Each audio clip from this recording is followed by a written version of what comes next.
Feby, Alia, Keisha, Nagiomina, apa keterangannya?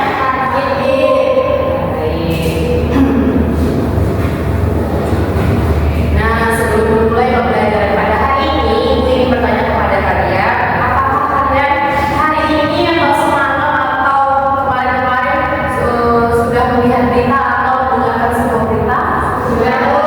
Berita apa yang kalian dengar oleh Ica? Berita tentang penculikan anak. Iya, kalau Keisha? Berita artis terbaru. Kalau Bianca? Selingkuhan. Iya, kalau Feby? Gempa. Iya, jadi berarti semuanya sudah sering mendengar berita, sudah sering membaca berita ya. Jadi berita itu sangat berguna untuk kita, tidak hanya untuk membuat kita mengetahui suatu informasi, tapi juga media untuk kita belajar. Jadi dari berita tadi kita bisa tahu informasi, bisa belajar, ya kan? Juga bisa mendapatkan berita tadi, misalnya kayak penculikan anak. Seorang ibu nih baru baca berita tentang penculikan anak, otomatis dia bakal was-was kepada anak-anaknya supaya tidak selalu main di luar rumah.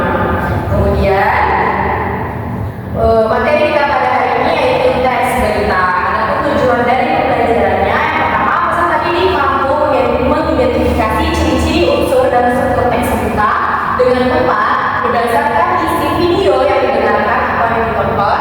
Yang kemudian peserta didik mampu menulis teks berita berdasarkan peristiwa nyata di lingkungan sekolah. Yang ketiga, mempresentasikan hasil proyek teks berita secara lisan dan percaya diri. Jadi sudah tahu kan tugas yang akan kita tempuh pada pembelajaran pada hari ini itu tugas proyek. Nanti Ibu akan bagikan ke KBG, kemudian Ibu akan menayangkan sebuah video berita. Kalian simak video berita dengan baik, kemudian kalian catat tuh bagian-bagian yang akan dianalisis. Mulai dari ciri-ciri, unsur, struktur, kalian catat. Oke? Ibu bisa dipahami? Baik. Ibu bagikan terlebih dahulu ya KBD-nya.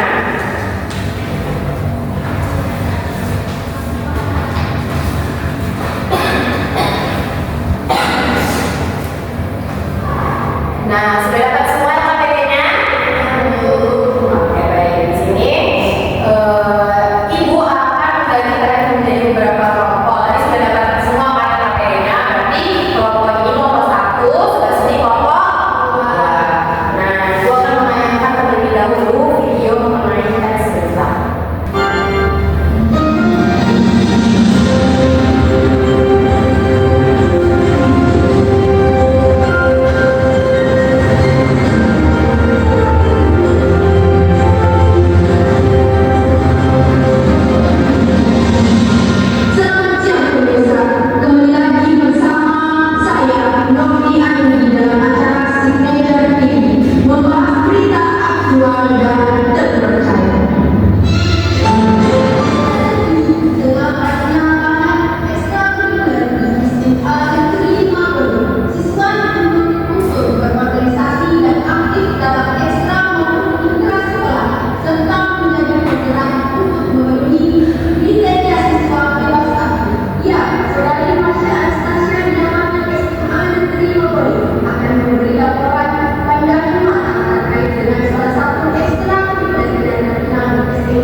Iya, jadi di dalam sebuah berita itu memuat unsur ini ya, 5W 1H. Jadi di dalam berita nih, coba kalian perhatikan tadi berita yang sudah didengar tadi. Nah, pasti dia ada unsur buat atau apa, peristiwa yang terjadi, apa peristiwa yang terjadi, kemudian siapa orang yang terlibat di dalam peristiwa tersebut, kemudian kapan waktu kejadiannya, di mana tempat kejadiannya, mengapa penyebab kejadian peristiwa tersebut, dan bagaimana proses atau kronologi kejadian yang diberitakan tadi.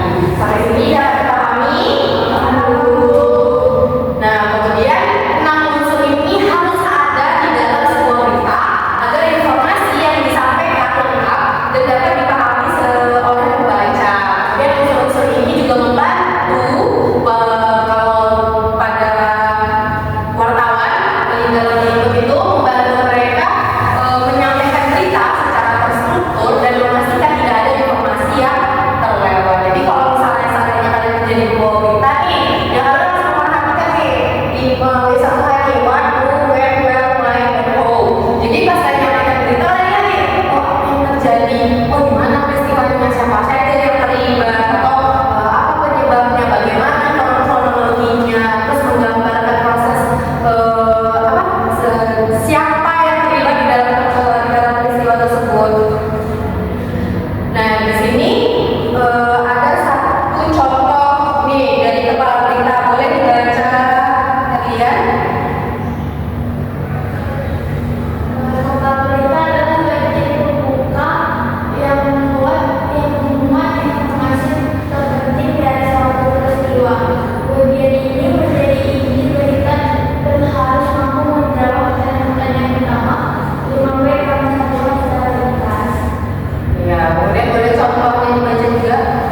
Dan contohnya pada Jumat 5 Juni 2006 seluruh siswa SMP Nusantara mengikuti kegiatan kerja bakti di lingkungan sekolah. Nah, dalam contoh yang dibacakan tadi merupakan kepala berita atau orientasi. Nah, dalam orientasi yang ada pada contoh ini, dia langsung menyampaikan siapa yang terlibat dalam kegiatan kerja bakti di lingkungan sekolah. Kira-kira siapa? Ada yang tahu? Siswa SMP Nusantara. Ya, benar. Kemudian di sini ada tugu berita. Nah, tugu berita tadi sudah saya singgung, itu menjelaskan peristiwa secara rinci dan kronologi pada satu berita yang dikabarkan. Contohnya nih, para siswa membersihkan kelas, halaman sekolah dan taman sekolah. Kegiatan tersebut dipimpin oleh guru serta kepala sekolah. Nah, contoh ini memberikan rincian tentang apa saja yang dilakukan oleh siswa SMP negeri sekian-sekian. Nah, jawabannya membersihkan ruang kelas, halaman, dan taman. Serta siapa yang memimpin kegiatan tersebut, guru dan kepala sekolah. Kemudian ada ekor berita. Ekor berita ini bagian penutup yang berisi informasi tambahan. Jadi hanya melengkapi bagian dari orientasi dari si berita tadi ya. Nih, contohnya, kepala sekolah berharap kegiatan tersebut dapat meningkatkan kesadaran siswa terhadap pentingnya menjaga kebersihan lingkungan. Nah, contoh di atas merupakan ekor berita yang menyampaikan harapan kepala sekolah. Tadi sudah kita sebut unsur-unsur berita. Apakah ada unsur harapan? Tidak kan? Yang ada cuma apa, di mana, siapa, kapan, bagaimana, dan lain-lainnya. Nah, ini hanya tambahan, informasi tambahan. Jadi tidak ada di dalam unsur berita. Ya, hanya ada di strukturnya itu ekor berita. Baik, tadi sudah saya berikan yang KPD kan. Nah, saya akan menanyakan sekali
serta disiplin kakak kami yang satu ini. Oke, baik, terima kasih. Tentu ini SMA Negeri 5 Bone telah memberikan salah satu prestasi yaitu perubahan juara pertama lomba berjalan indah yang telah diberikan oleh PKS SMA Negeri 5 Bone. Bisa dilihat memang organisasi perkawinan sekolah SMA Negeri 5 Bone sangat seru dan sangat bisa memberikan dampak positif pada siswa-siswi UPT SMA Negeri 5 Bone. Juga menjadi salah satu organisasi yang aktif di SMA Negeri 5 Bone. Demikian laporan yang sempat saya sampaikan, saya kembalikan ke studio.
dari teks kita itu ada faktual,